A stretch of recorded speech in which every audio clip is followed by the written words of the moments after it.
ꯉꯝꯗ꯭ꯔꯕ ꯁꯤ ꯈꯛꯄꯨ ꯄꯣꯔꯝꯃꯕ ꯑꯅꯤꯐꯥꯎꯕ ꯉꯝꯅꯦꯕ ꯆꯥꯛ ꯈꯔꯁꯨ ꯂꯩꯕꯗꯣ ꯃꯅꯨꯡꯗ ꯑꯗꯨꯗꯨꯅꯕꯨ ꯉꯝꯗ꯭ꯔꯕ ꯈꯜꯂꯣꯗꯅ ꯈꯥ ꯕꯣꯗꯤꯁꯦꯊꯝꯃꯣ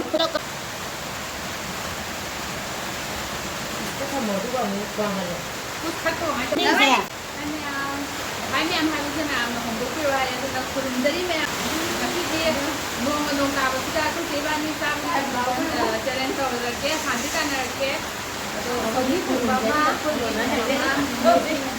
ꯁꯤꯡꯖꯨ ꯑꯗꯩꯗꯤ ꯌꯦꯟ ꯊꯣꯡꯕ ꯌꯦꯔꯨꯝ ꯊꯕꯤ ꯂꯣꯏ ꯌꯥꯎꯔꯦ ꯆꯥꯕ ꯍꯧꯖꯔꯛꯑꯒꯦ ꯍꯧꯔꯁꯤꯀꯣ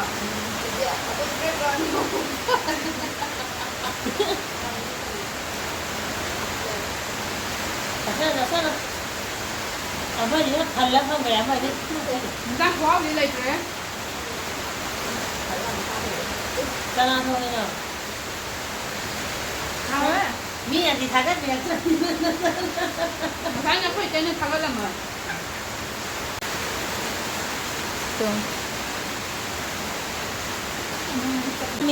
ꯈꯪꯒꯨꯝ ꯃꯨꯠꯂꯦ ꯃꯊꯟꯇ ꯀꯩꯅꯣ ꯑꯃꯨꯛ ꯃꯨꯠꯈ꯭ꯔꯦ ꯌꯦꯡꯉꯨꯀꯣ ꯃꯨꯠꯇꯦ ꯍꯥꯟꯅ ꯚꯤꯗꯤꯑꯣ ꯌꯥꯎꯕ꯭ꯔꯥ ꯏꯁꯤꯡ ꯌꯥꯝ ꯊꯛꯄ ꯌꯥꯗꯦ ꯆꯥꯛꯇꯣ ꯍꯥꯟꯅ ꯂꯣꯏ ꯆꯥꯎ ꯏꯁꯤꯡ ꯀꯣꯟꯅ ꯊꯛꯑꯣ ꯅꯣꯠ ꯇꯧꯕ ꯌꯥꯗꯦ ꯀꯃꯥꯏꯅ ꯃꯌꯥꯒ ꯂꯤꯁꯤꯡꯒꯤ ꯀꯩꯅꯣꯒꯤ ꯑꯅꯥꯃꯤꯀꯥꯒꯤ ꯃꯁꯤ ꯂꯦꯡꯗꯦ ꯆꯠꯄ꯭ꯔꯥ ꯆꯠꯂꯦ ꯑꯃꯨꯛ ꯃꯊꯟꯇ ꯅꯝꯃꯦ ꯑꯃꯨꯛ ꯆꯥꯔꯣꯗꯅ ꯌꯥꯔꯦ ꯅꯝꯃꯦ ꯍꯣꯔꯦꯟ ꯅꯪꯅ ꯀꯩꯅꯣ ꯇꯧꯔꯣ ꯁꯝꯃꯣ ꯅꯪ ꯀꯥꯏꯗꯣ ꯅꯨꯡꯉꯥꯏꯔꯦ ꯑꯃ ꯄꯥꯝꯕ ꯚꯤꯗꯤꯑꯣ ꯅꯝꯍꯟꯗꯔꯤꯁꯦ ꯑꯃꯨꯛ ꯍꯜꯂꯦꯅ ꯌꯦꯟ ꯑꯃꯨꯛ ꯊꯣꯡꯉꯒ ꯑꯩ ꯀꯦꯃꯦꯔꯥꯁꯦ ꯌꯥꯝ ꯋꯥꯎꯕ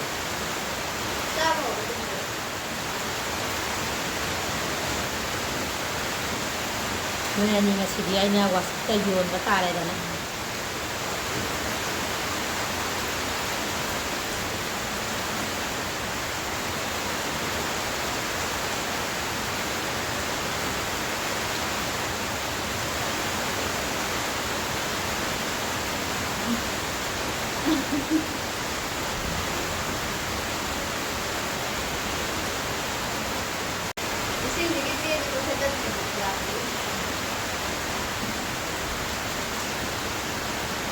ꯅꯪ ꯐꯖꯅ ꯅꯪꯁꯦ ꯍꯧꯖꯤꯛꯇ ꯃꯤ ꯑꯃꯨꯛ ꯆꯣꯡꯉꯦꯀꯣ ꯕꯦꯛ ꯆꯠꯈꯤꯕꯒꯤ ꯃꯄꯥꯟ ꯅꯣꯡꯉꯥꯜꯂ ꯆꯥ ꯁꯧꯒ꯭ꯔꯤ ꯊꯣꯡ ꯆꯥꯗꯦ ꯍꯥꯏ ꯉꯥꯏꯈꯣ ꯁꯤ ꯌꯦꯡꯁꯤꯒꯗꯤ ꯚꯤꯗꯤꯑꯣ ꯑꯇꯩ ꯃꯌꯥꯝꯗꯣ ꯁꯦꯞ ꯑꯃ ꯂꯩꯔꯝꯒꯅꯤ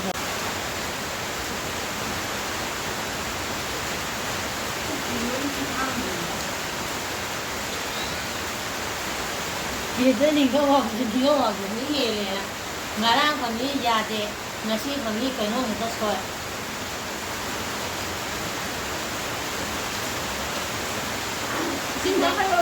ꯆꯤꯟ ꯇꯩꯊꯣꯛꯑꯣ ꯁꯤꯗꯂꯣ ꯍꯥꯏꯔꯣ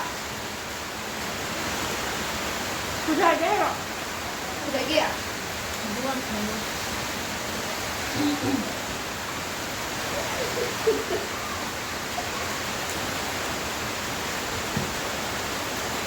Pujanya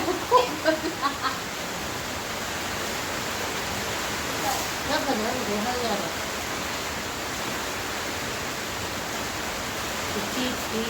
ꯊꯥꯔꯝꯗꯥꯏꯗꯅꯤꯀꯣ ꯑꯗꯨꯝ ꯃꯥꯡꯉꯤꯁꯦ Saya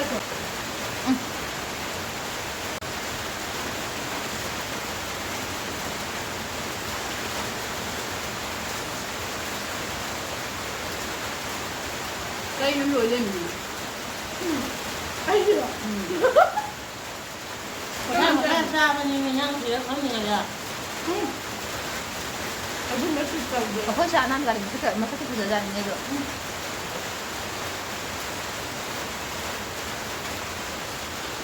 Mamaya sila natin ang kanto. Yung ka kung nang daw hune. Yung kung nang daw ba? Ang daw wa.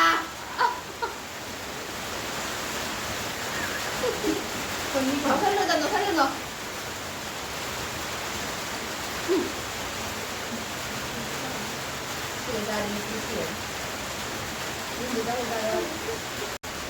Rồi đấy phải tạo rồi.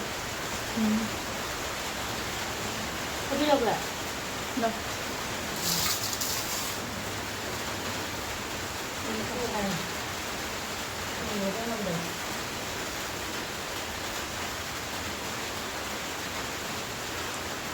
cái gì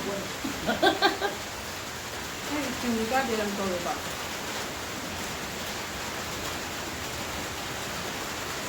누가 다 오늘 그만해 봐. người mà xin lên cái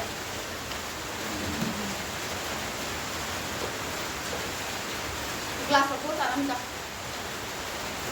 không rồi gì thì lên cái mà đi đường thì đâu đấy 그만 자는 거 좀. là cái nó ngoài trên liền tàu quá chạy 이제 갔다 와 이렇게 눈이 만들지 짱데 너 어차피 이번 내가 간 거다 anh nhưng mà ta bị nó cái đầu lên đi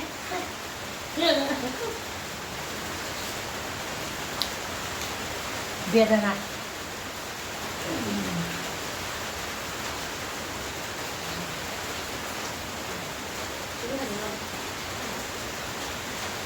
không lên mình thật đẹp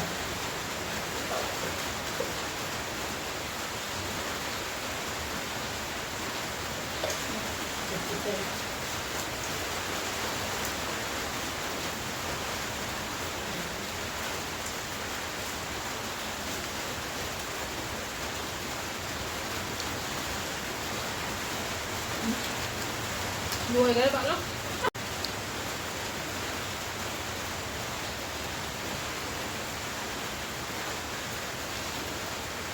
mà khai nhiều rồi thì em sẽ đi khao 맛있는 이렇게 돼 실마루나. rồi mà hai học sinh luôn mà luôn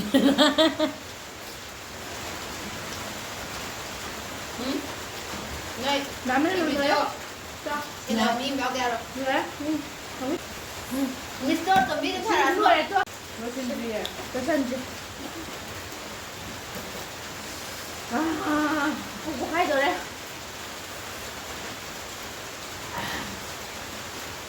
미니들. 뭐지 진짜 너무 편하면. 그러니까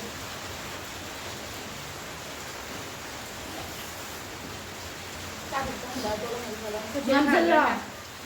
아실래면 남들. nhưng mà ăn chị lên cầu bây giờ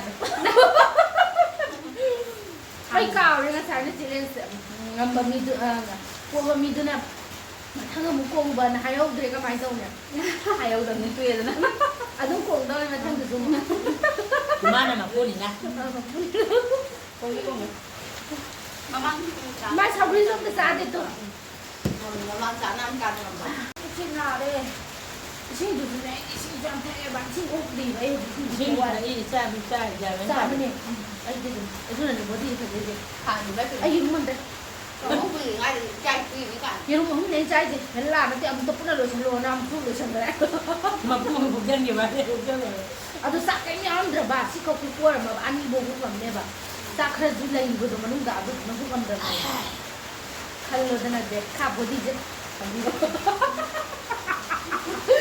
body cái làm được đi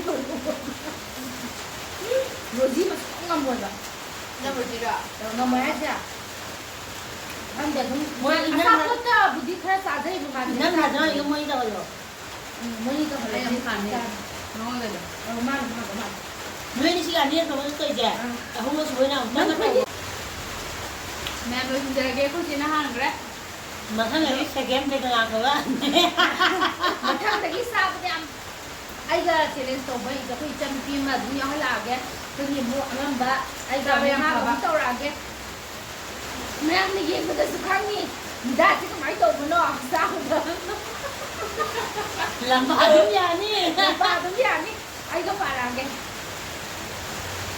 cái gì đâu để con sẽ cái gì làm được đúng không rồi chúng ta cái cái channel juga like share subscribe to video mo na support to video na support to video ko kita magkaso kanya kita nagsabi sari juga matong video din may mga video paglalake ako din makata ng video mo si hara kami ang dagi bidala dari ang gahan na